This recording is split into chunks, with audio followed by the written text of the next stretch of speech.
morning, everyone. Welcome to Campus Biotech. Oof.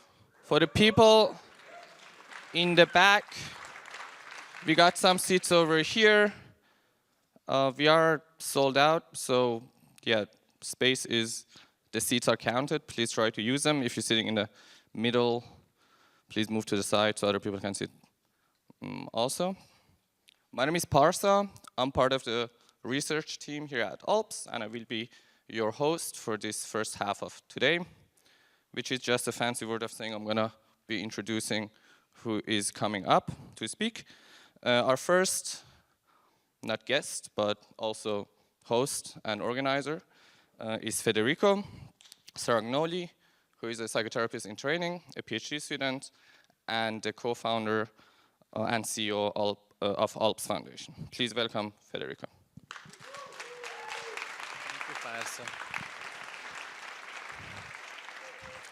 Good morning, everybody.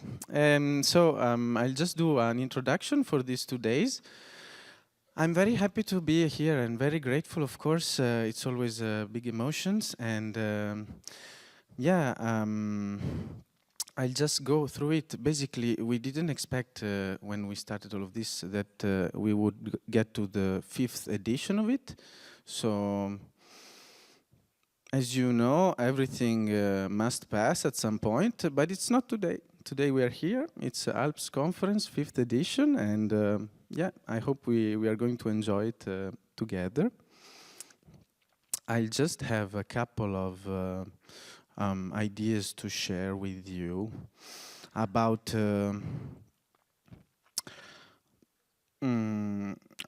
big chunk of what happiness is for human beings on this planet. Basically, as you know it, one of the best approximation to fulfillment is when we love the job we are doing. And basically, at some point, you can realize you found the discipline of your dreams, right? So imagine you really found it after your search for it, and you really love what you're doing, and you're about to jump in it, and you really know that you want to do this for your life, and then maybe somebody will come and tell you, but you should not touch it.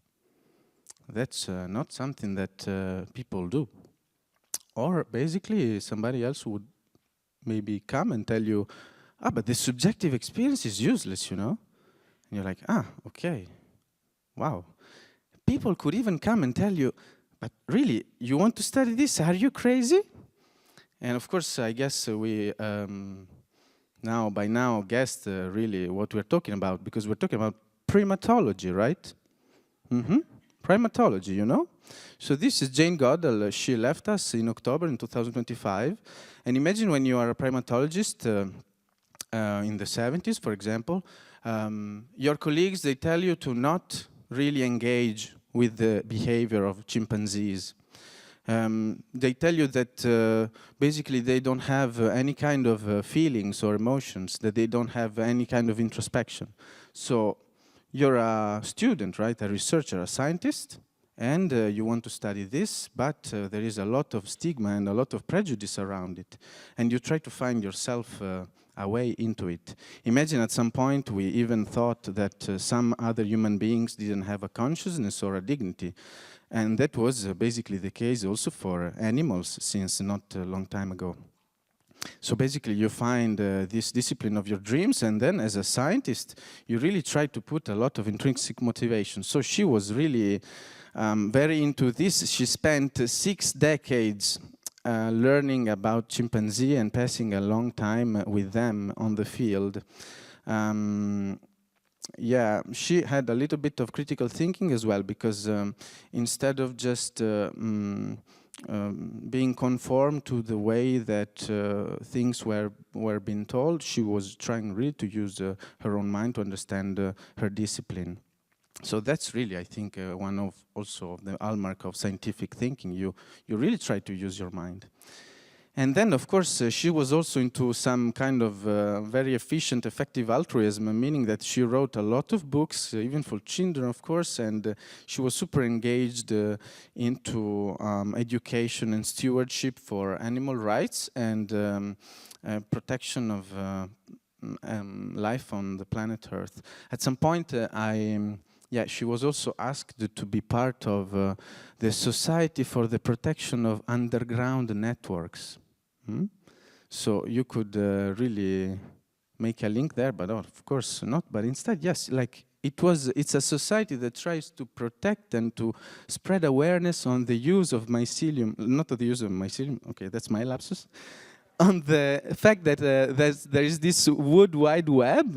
So like basically we are starting to understand to which extent trees communicates with also the help of mushrooms in the ground. So imagine just in the memory of this scientist that just passed away, the fact that you can do a lot using your own mind on things and discovering it for real.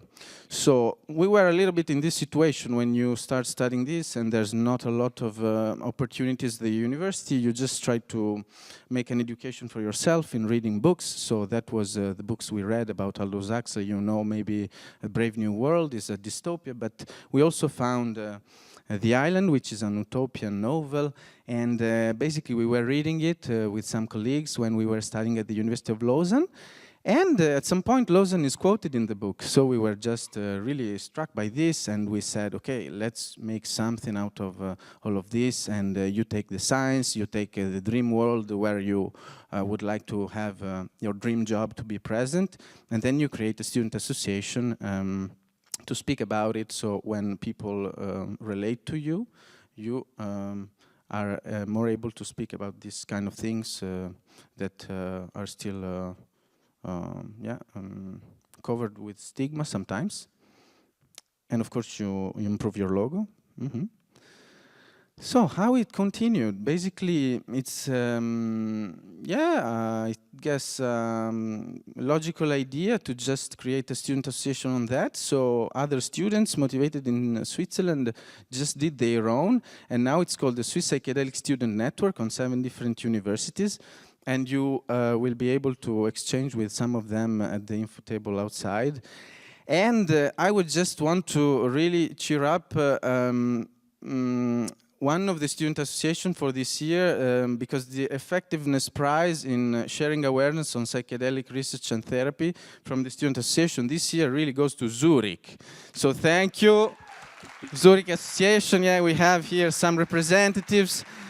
Yeah, I mean, not only they have a series of lectures that are very, very professionally made and full of public, they even created a platform, the Swiss Atlas for Psychedelic Research, which is basically a page where you can find all the Swiss institutions doing research in the country, and you can directly access also their website.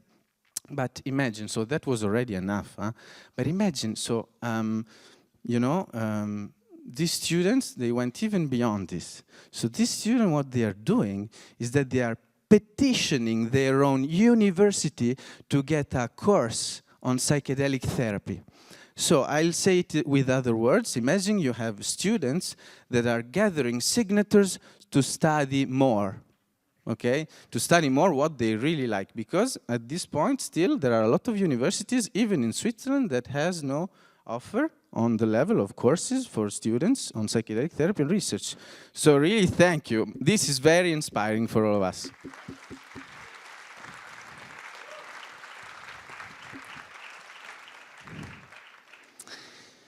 So, of course, Switzerland is full of entities, and in the landscape of psychedelic community, here you find just the Professional Association for Therapists. You can find all of them also in an info table outside. And then you have some others from the community perspective, from the editorial or the pharmacological perspective.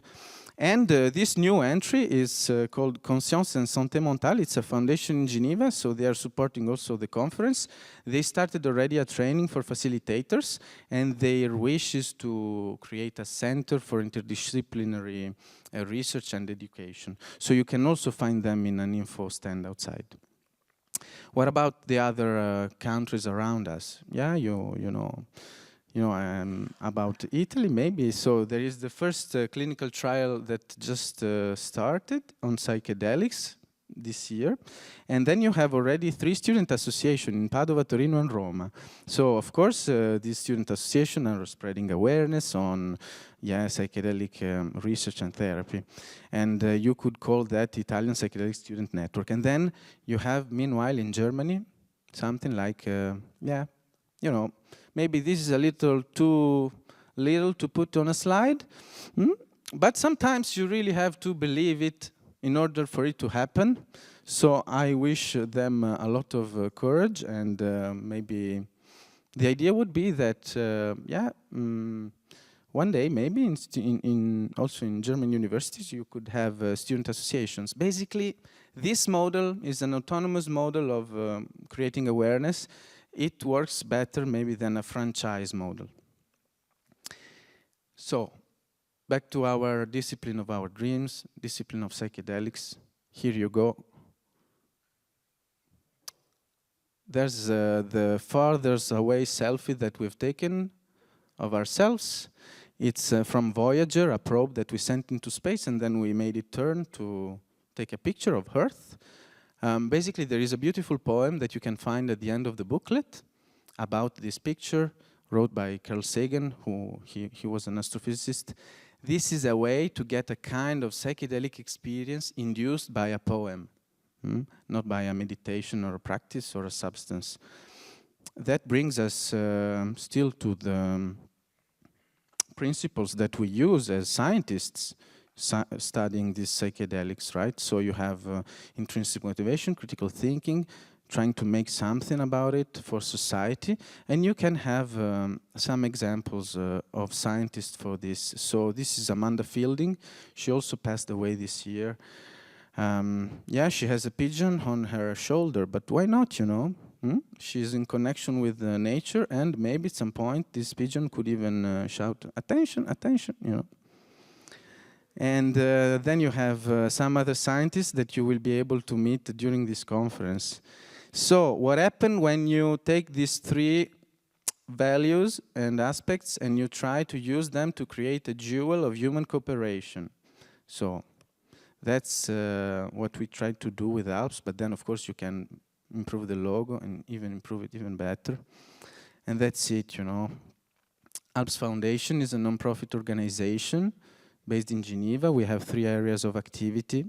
So access facilitation would be to give people an easier access to that. So normally we would have a name to pay for patients that cannot afford the therapy in a patient access fund. And then of course we had to put a label on that thing that we were doing already. So we created like a consulting service for any student in the world.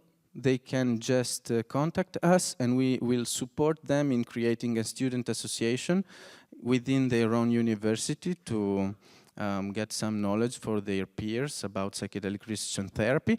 We also do research. We have 3 ongoing projects, and we could have options for the future. One would be, for example, for all the people that will lose the job in the AI revolution or will get a burnout.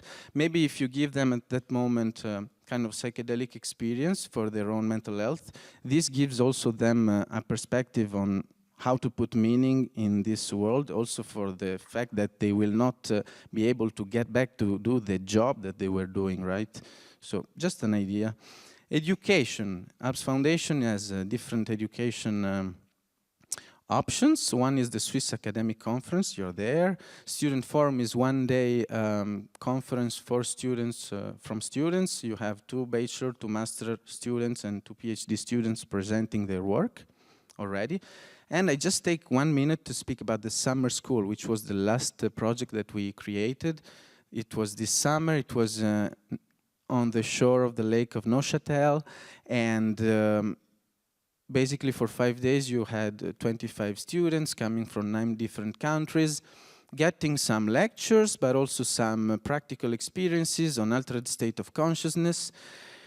You know, that's about giving them both the theory and the practice. Of course, we could not use any illegal substances, but that's not at all a problem, because you can induce a big, important altered state of consciousness, for example, with breathing techniques, which we provide for every participant.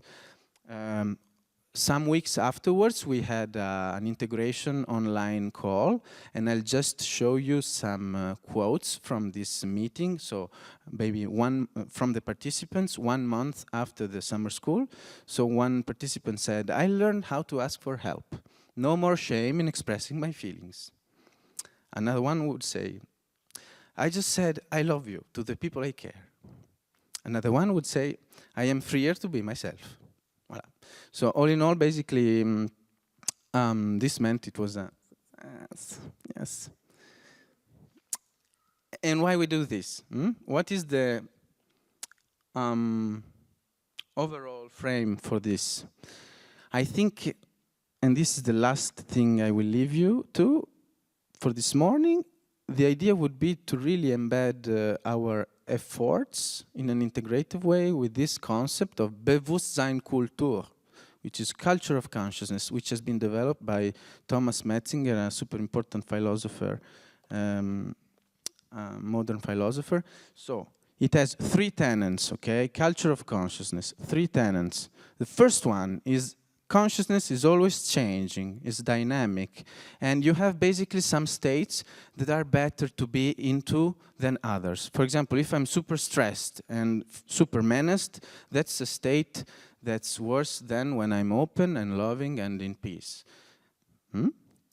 So you see that there's a difference there, and it's always going on. Then you just realize you have tools. You have tools and practices to understand how to manipulate them, how to get better in using your own consciousness. You have philosophy, psychology, chemistry. Tomorrow, even brain computer interface, okay? So you can study and practice how to shift your state of consciousness. And why you should do that? Because you can educate yourself and other people, because this basically protects you from the attention extractivistic society that we live in, you know? So basically, the fact that you give autonomy and power to the people to understand how their consciousness works will make them more able to keep their cognitive integrity. And so this would be one way also to protect democracy, right? So 3 things: different state of consciousness, you can study them, and then you can educate yourself and others.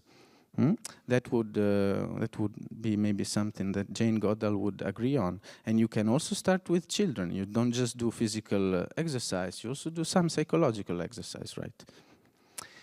So I'll just propose you an exercise now, and the exercise would be like to really feel in this moment, but also in these 2 days, like to really feel to which extent you really can get the best out of yourself and others in the terms of this intrinsic motivation to find ourselves and be peaceful with each other. Okay, so now I'll just give it a try. Thank you. Thank you. Thank you. Thank you. Thank you. Thank you. Thank you. Thank you. Thank you. Thank you. Thank you. Thank you. Thank you. Thank you. Thank you. Voilà, I think you got the message. Huh? Thank you. Thank you. Thank you. Yeah, it feels good.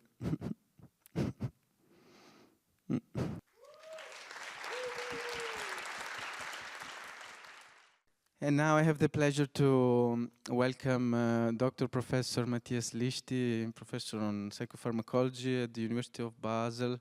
He is a reference for Switzerland because he's studying psychedelics since some decades now. And his work is super important from the physiological perspective to the therapeutic perspective, because basically we are dealing with substances, so that's also super important to understand all the interactions. And he is also in close contact with the BAG, so the Federal Office of Public Health, to basically develop in an harmonious way psychedelic therapy in Switzerland. So thank you very much, Professor, for being here.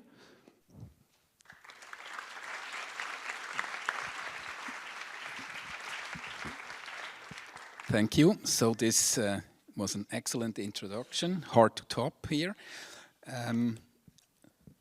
I will give a brief overview over the limited use program in Switzerland. So we are moving to the clinical world, which is dealing with the use of psychedelics in the regulated medical way.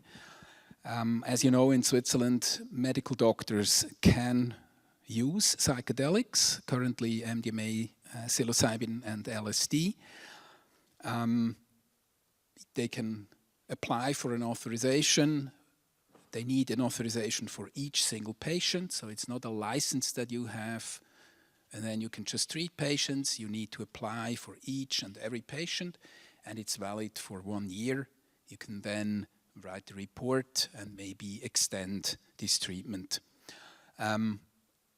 The use of psychedelics is possible only in patients where other treatments have, you could say, failed or have been used. So it's clearly a second, if not a third option. That is just by law. It's not to say that psychedelics wouldn't be effective at all as a first-line treatment, but it's just how it is legally. And what's another interesting point in Switzerland in our program is that it's not limited to specific indications. So if you can find evidence, data, clinical studies showing a benefit in the disorder you want to treat in your patient, then there is a possibility that you can get an authorization for your patient, even if this were not possible in other countries, for example, and even if it's not a common indication where psychedelics are already used. There are certain contraindications, of course, and there is more information on this program, which you may know already well, on the web page of the CEPT. Now, how did it develop over the last years?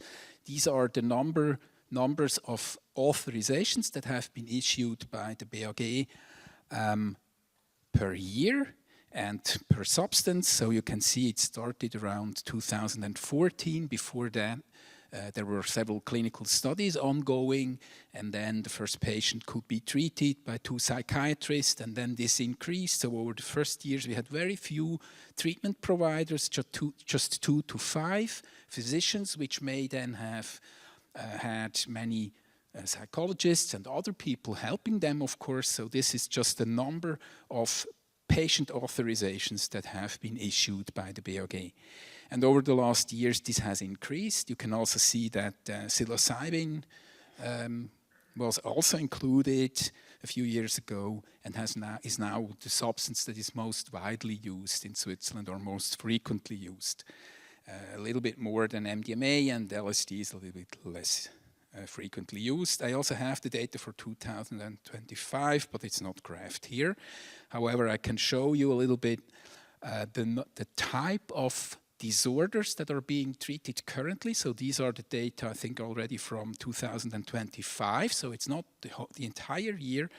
The data are similar to last year. That means more or less the same indications were being treated. And you can see that depression is the disorder that is mostly treated with psychedelics or MDMA in Switzerland, followed by PTSD and then anxiety disorder, substance use disorder. So these are the main disorders that are being treated, and they're also the ones where we have, I would say, relatively good evidence already from clinical studies that this could be helpful.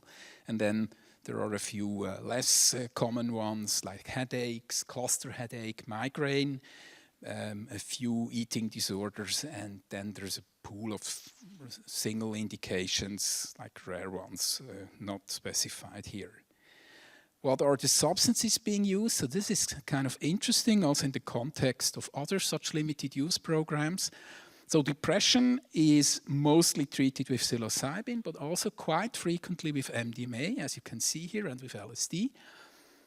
And for MDMA, actually it's mostly used in patients with depression. So although, for example, in Australia and Canada, MDMA is typically used for patients with PTSD. You can see that in Switzerland, it's mostly used in patients with depression, but then followed by patients with PTSD. On the other hand, if we look at the PTSD numbers, you can see that there are also quite a few patients treated with psilocybin and not with MDMA. And currently, there is also increasing evidence, indeed, that MDMA is effective in depression. It's not yet fully randomized controlled studies, but first open-label studies are being published that show that MDMA is effective, and similarly, psilocybin has already been shown to be effective in first studies with PTSD patients. Then anxiety disorder, although LSD is currently in phase 3 for the treatment of generalized anxiety disorder, you can see that in Switzerland, psilocybin and MDMA are also used with this indication. And I would even say that psilocybin and LSD are more or less equal with regards to treatment of depression and anxiety, and possibly also substance use disorder. So this gives you an overview over the different substances and uses. And this is based on the numbers of authorization issued. So that really includes all the patients that are being treated. We are now switching to, let's say, an outcome measurement. So we gather very limited information from the treatments, from the treating physicians. So this is not a feedback of the patients, but rather all the physicians who have an authorization are kindly asked to report at least a minimal feedback, minimal data set on their treatment with a few basic information. So from that, we can see that about 3 sessions are being conducted per year. So you're free how many sessions you are offering as a physician to your patients. It could be 1, it could be 10, but the average or the median as well is 3 for each of the substances. Then we have a simple measure of the acute effect strength. So it's quite strong. This treatment is perceived as subjectively strong by the patients, but here the physician indicates what he feels was the strength in the patient. It was 8 out of 10. Overall, was it a rather good or a bad experience? You can see that good experience is rated with 6 to 7 for all the substances, and bad experiences are quite common. So typically that would be anxiety. And you can also see that for MDMA, there is a little bit less bad drug effects compared to the good drug effects, so the tolerability may be a little bit better. That is not the effectiveness or anything related to the disease, but rather the acute effect response. But then the effect on the disease is rated by the physician very globally on the clinical global impression scale. So first, physicians are asked how severely ill are your patients, and they rate this at 6 out of 7. So these patients are very ill, not the extremest one, but generally very ill, and this is the average of this rating, so really ill. And they improve, according to the physician's rating, quite much, not super much, like that would be a rating of 1, but very much. The efficacy is also rated to be good, and the adverse effects are being considered as not absent, but clearly less relevant compared to the benefits. So this is across all these disorders that are being treated, so we don't have enough data to kind of already look into certain indications. And also note that there is no placebo control. This is not a clinical study. This is a very simple type of quality control measure. So I would not even consider that research. We are also asking about side effects, and a rating of 1 would mean each patient has at least slight such effects. So for headaches, nausea, maybe even for anxiety, you could say everybody has a little bit of anxiety, but there could also be somebody who has no anxiety, and then another one has quite substantial anxiety. The rating here is just the average of all the responses, and you would get an idea of what's a little bit more frequent. On the other hand, for example, suicide thoughts or suicidality is relatively low. Typically, patients who already have suicide thoughts will have them also during the treatment, but it's not something that is very frequent, but it occurs. Generally, these side effects should be considered relatively frequent. So anxiety is frequent. I mean, anxiety in one would mean that is quite often. So overall, it's a unique opportunity that we have in Switzerland to have such a program. It's, as you know, there are similar programs that have been established now in Australia and Canada. The difference is mostly that in Australia and Canada, you can treat only depression with psilocybin and PTSD with MDMA, so no other indications. So that means we are more free. We are clearly having the largest program. So I guess in Australia, it's around 50 patients have been treated, maybe a little bit more. In Canada, it's about the same. And we are treating close to 1,000 patients per year and have maybe currently up to 2,000 sessions per year. So it's quite big. It's broader in terms of indications, and also it's quite heterogeneous. So there may be university clinics, there may be small practices, there are at least 100 physicians that are responsible for these authorizations. And there is now also, there are similar plans in the Czech Republic and in Germany, as you may have heard, to establish comparable limited use programs. So with that, I would like to hand over to the next speaker, and thank you.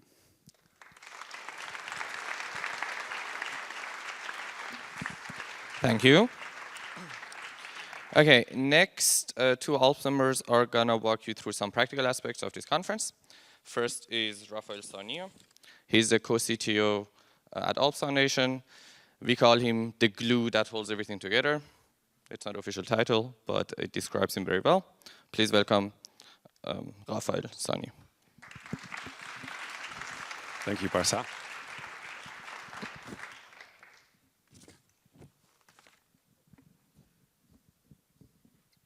Is this on? Beautiful. All right.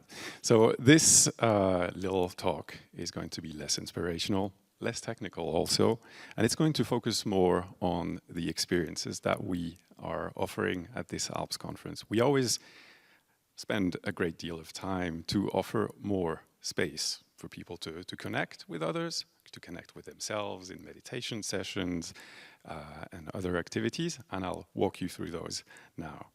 So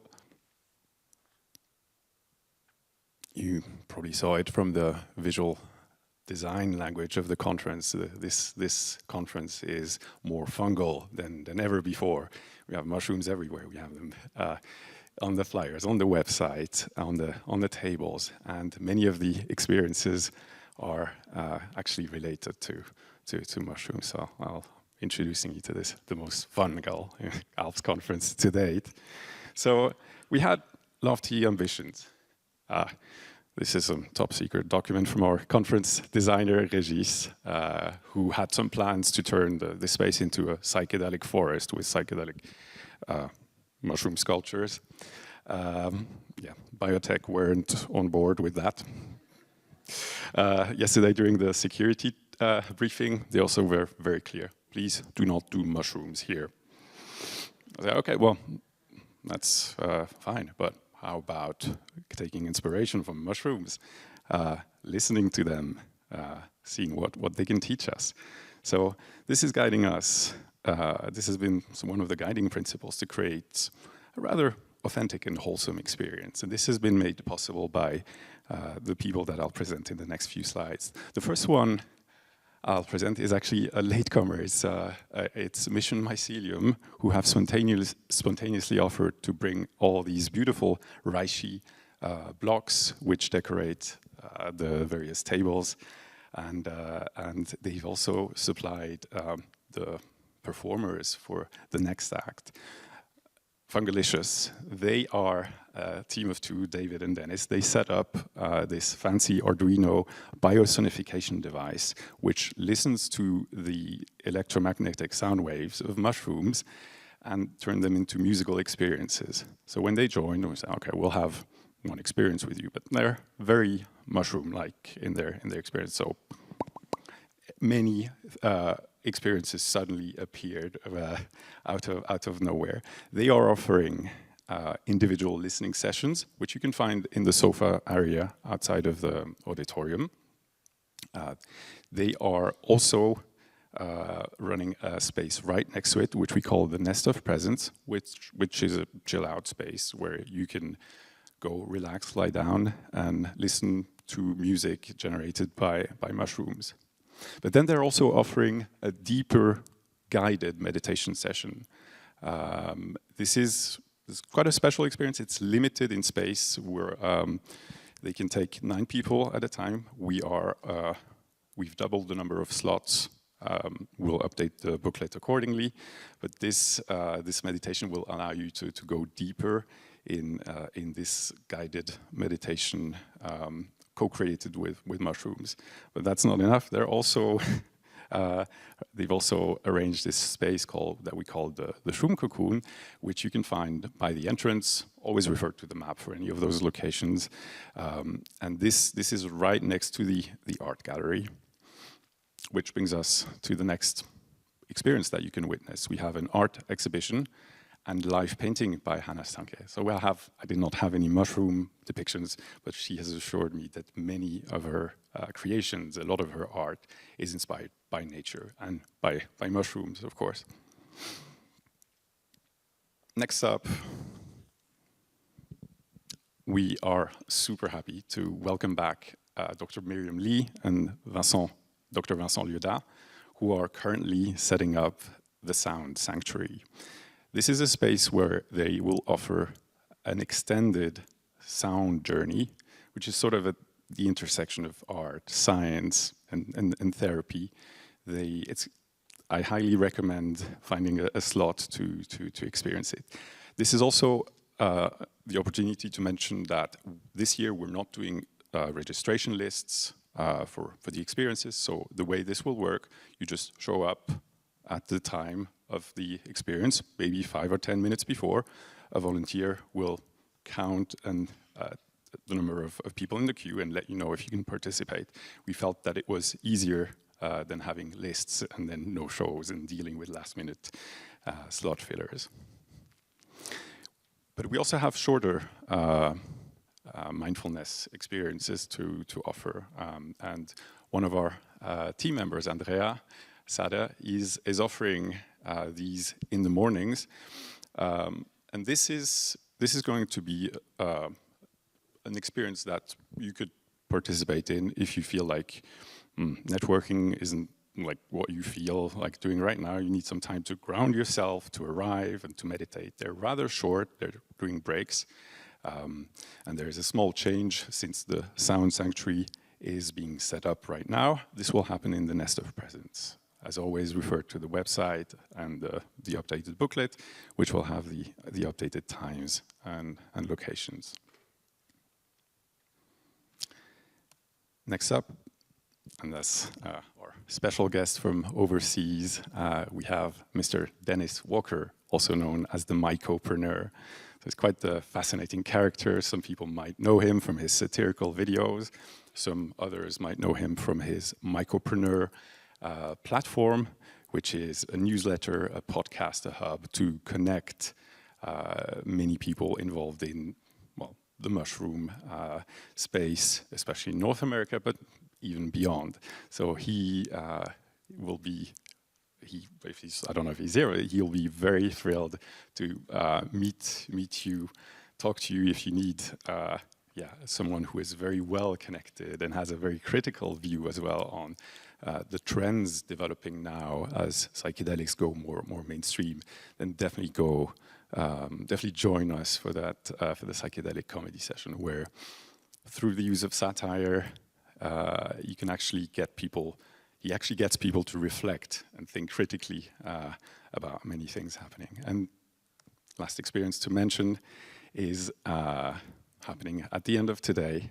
It's a psychedelic storytelling session with Carlotta Artuso from the Psychedelic Society. She's joining us from the UK. A small thing to mention here regarding the space, we have initially planned it in the Sound Sanctuary.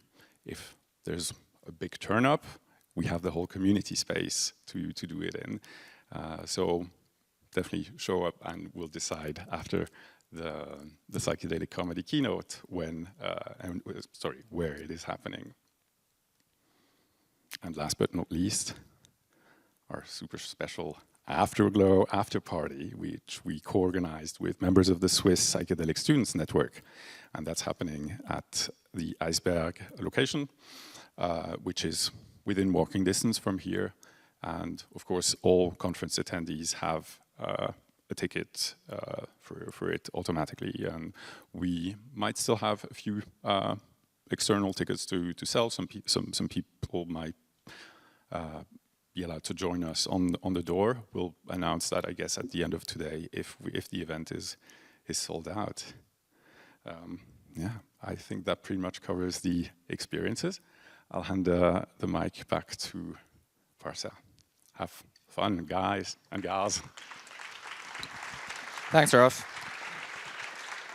Next to speak is Philipp Hampel. Philipp is an ALPS board member and, more importantly, the conference coordinator, with this being the conference. And we do this every year. It's not that easy. We don't know how he does it, but he does it, and he does it well. We are very proud of him. Here to speak, Philipp Hampel. Thank you. Thank you, Parsa. Is this? No, it's only this one, I guess. All right. Okay. Yes, organizing a conference every year, now the 5th time that we're doing it, and I think most importantly, it's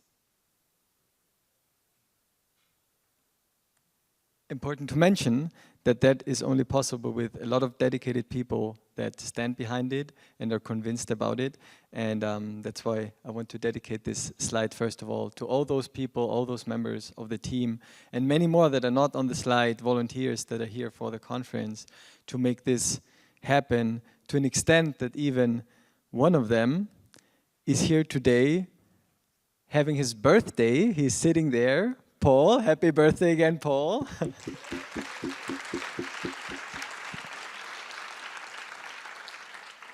And he told me in the morning that he could not imagine a better way to spend his birthday, or that it's a great opportunity to do it here. So that is the first moment that I would like to be dedicated to. And here's Paul.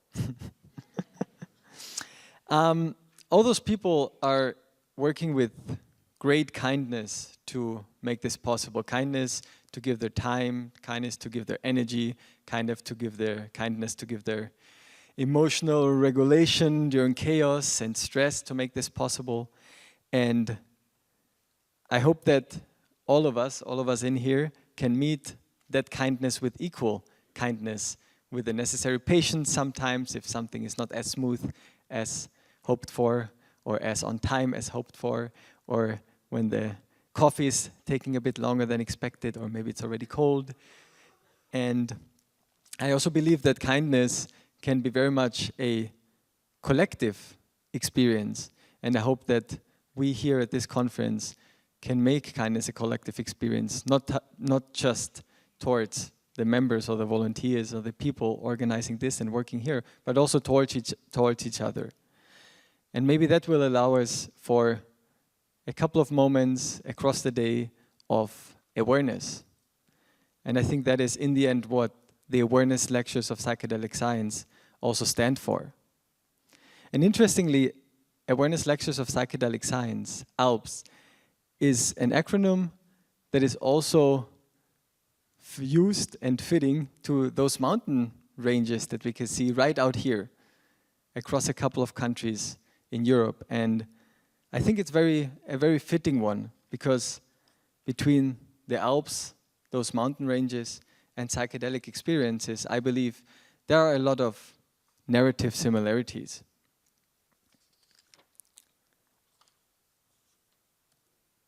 So both the Alps and psychedelic experiences can be wonderful, awe-inducing, and blissful. But also both in the Alps and deep down in the psychedelic experiences, it can get scary, a bit horrifying, or even shocking, which you will also see across the art posters of this year's conference. So there are different aspects, the good and the bad, maybe the heights, but also the lows, the gorges, the peaks, the deep woods where one can get lost. And all of them can be found across both the Alps and psychedelic experiences. But do not worry, because this is why also ALPS as a foundation exists, with the official vision to pave the way for helpful psychedelic experiences in a safe, legal, and accessible manner. And one of the reasons and one of the ways to try to achieve this is by fostering research, inviting people to share their knowledge, which is what we're doing today and tomorrow across those 2 days in the talks and the experiences. Now, in this metaphor, our part of our more concrete mission is to uncover the path that lies between harmful and exaggerated hype around psychedelics, but also unfounded skepticism and bias. And it's not always so easy to find that path, because a lot of times the most walked on paths are not necessarily the most skillful ones. So at the same time, we can also see that sometimes the more skillful paths are maybe yet kind of unseen, a bit hidden. And yet again here, we are trying to, together with openness, with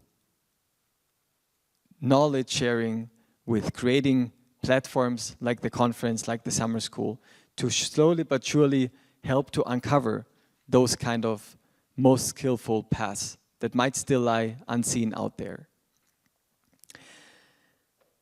So here at this conference, we're trying to give you the necessary state-of-the-art equipment, prepare you for your own hikes in the Alps, in the psychedelic experiences, to basically try to make sure that we help you with some of our mountaineers, pioneers, people that know very well about the places out there in the mountains, in the psychedelic experiences, to make sure that you can have now or also in the future a safe and hopefully, especially in the future, a legal and accessible way to psychedelics.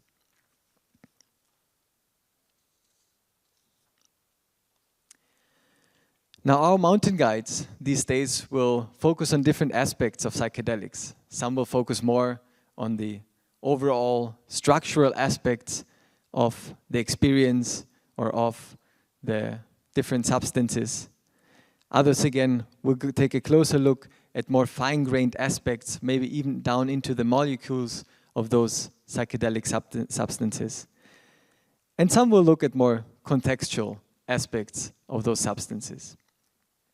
However,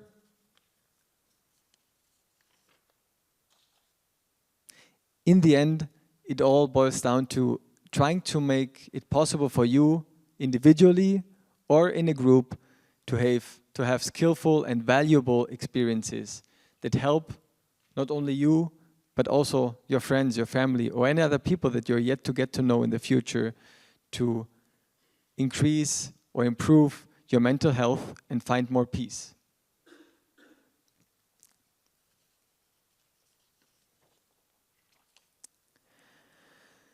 Now to sum up, I think we can agree that in this narrative way of Alps as the mountains and Alps as a representative of psychedelic science and trying to move on in the field of psychedelic science, that there are different kinds of experiences. And of course, like in life generally, we're usually always trying to seek this side here, the very blissful one, the nice one, the wonderful ones.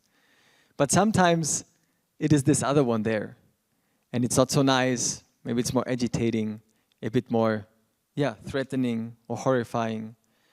But I hope that whether it's psychedelic experiences generally or life experiences more generally, that we are able to meet each of those kind of life experiences as long as they're safe with the same amount of acceptance and try to find what might lie beyond the experiences that we're having, what they might want and potentially could teach us.